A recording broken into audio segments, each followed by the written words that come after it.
Chapter 47. Leah. Knocking on the door, Leah waited for Yasmeen to respond, but none came. Pausing for a moment to give her some more time alone, Leah waited and waited. There were no sounds behind the wooden door, not even the rustling of sheets. Her brow wrinkled with concern. Something felt wrong. Knowing she had no right to, she clasped the door handle and turned it, peeking her head inside the room. It was empty. She stepped outside. The bundle was missing from the bed, along with all of Yasmeen's belongings. She stood in shock, struggling to process what was happening.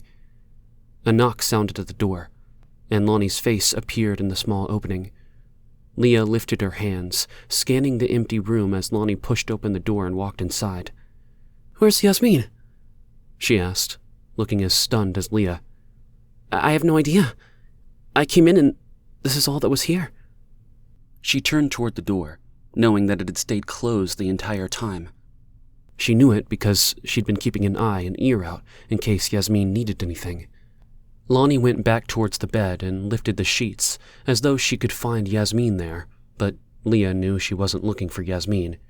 She was looking for the bundle.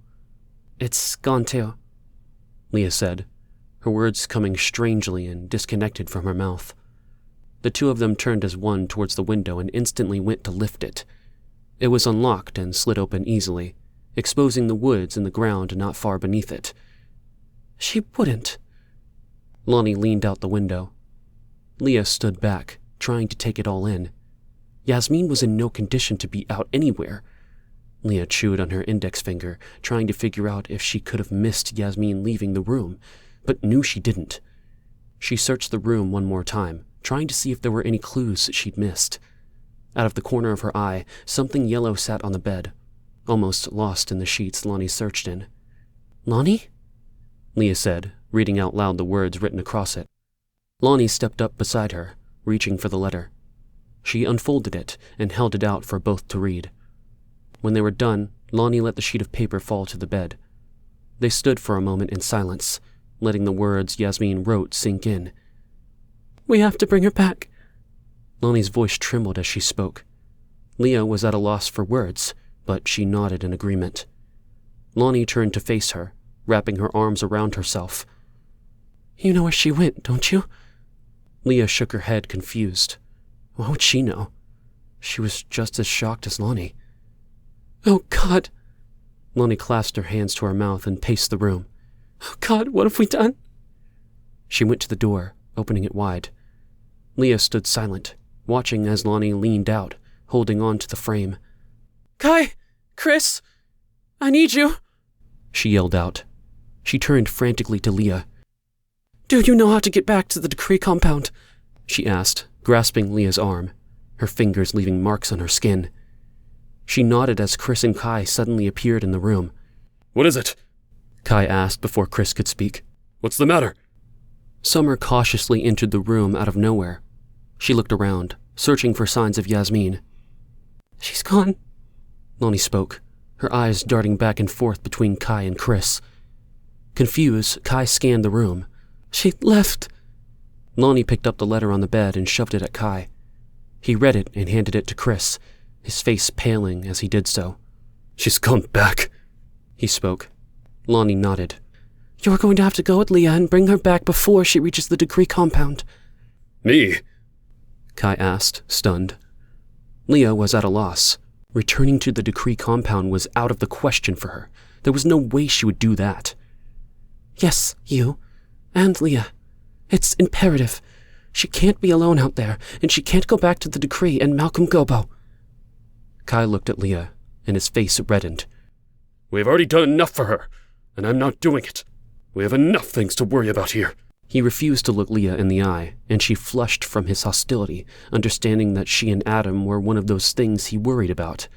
"You have no choice," Lonnie declared, placing her hands on her hips as she stared her brother down, her eyes piercing into him. "I don't take orders from you, Lonnie," Kai stated, crossing his arms. Summer came up to stand beside Kai and glared at both Lonnie and Leah. "We need to let her go," she said, agreeing with Kai. "She's trouble. We should have never allowed her here."